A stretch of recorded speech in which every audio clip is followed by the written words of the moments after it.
Closing costs are a major factor when it comes to buying a home, but a lot of people don't know that a lot of the costs are negotiable.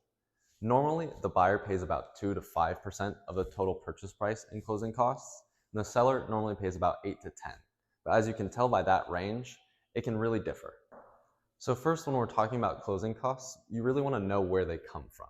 So this is a great idea of the major costs. However, there are smaller ones to factor in, which your agent or whoever you're working with will talk to you about. But these are basically the major ones to understand.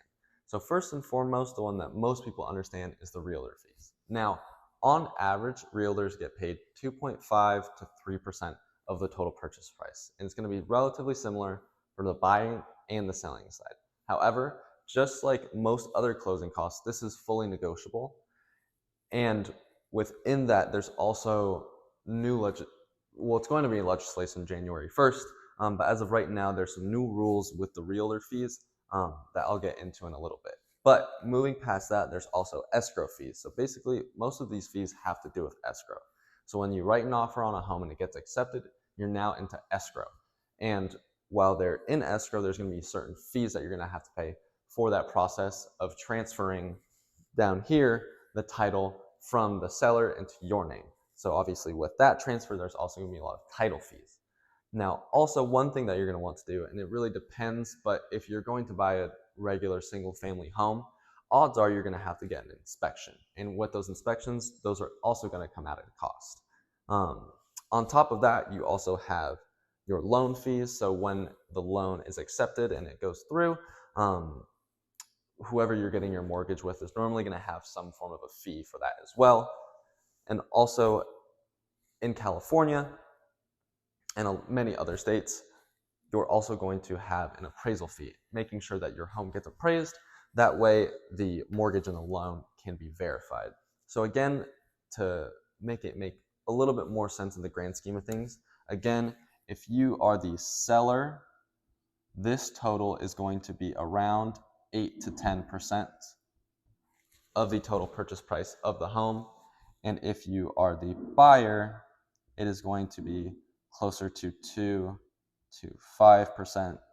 So for some quick math, if it's a $1 million home and you're the seller and it's the top end and you're paying at 10%, you would have roughly $100,000 in closing costs. But again, it does obviously vary, so that's just a basic idea. So now we want to understand really why there are these different costs. So going back to what I said earlier when it comes to the agent, how the process used to go was when a seller puts their home on the market, they would advertise how much the buyer gets paid. Whereas now it's not advertised and it's a written agreement between the buyer and the buyer's agent. So with that now is the closing costs could be a little bit different because it's agent fee ? In some case scenarios, the buyer might have to pay the buyer's agent's fee. However, historically, the seller pays for the agent's fee from the proceeds. And as of right now, from what I'm seeing in the market, sellers are still covering the buyer's agent fee. However, it's a new thing, so I wanted to make sure I make a note of that. Now, again, this goes back, most things in escrow are split 50-50. However, there are a couple things that are mainly on the buyer's side, mainly on the seller's side. However, normally the seller is going to have to cover more of the fees. But again, it goes back to the exact offer on the home and the situation. So it can range. But again, normally the seller is going to be the one covering most of the closing cost fees. And that's why you see them having 8 to 10% normally and the buyer 2 to 5%, because they might have to pay both agents' fees, which again, historically, normally 2.5 to 3% on each side. Could be less, could be more, but that alone, if it's on the lower end, is 5%, and they normally have to pay maybe another 5% in closing costs of all of the other escrow, title, insurance, lender, appraiser fees, and things of that nature.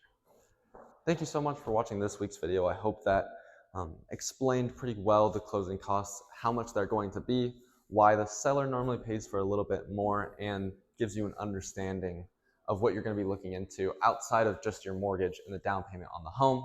You're also possibly going to be having to pay on the buying side 2 to 5%, and the selling side roughly 8 to 10. But again, like I said, it's all negotiable. But now you see, once you pay all those closing costs, you're finally closed on the home, and I hope that closes up the video well, and it explained and gave you a little bit of a better idea of what closing costs are. I really hope you enjoyed the video.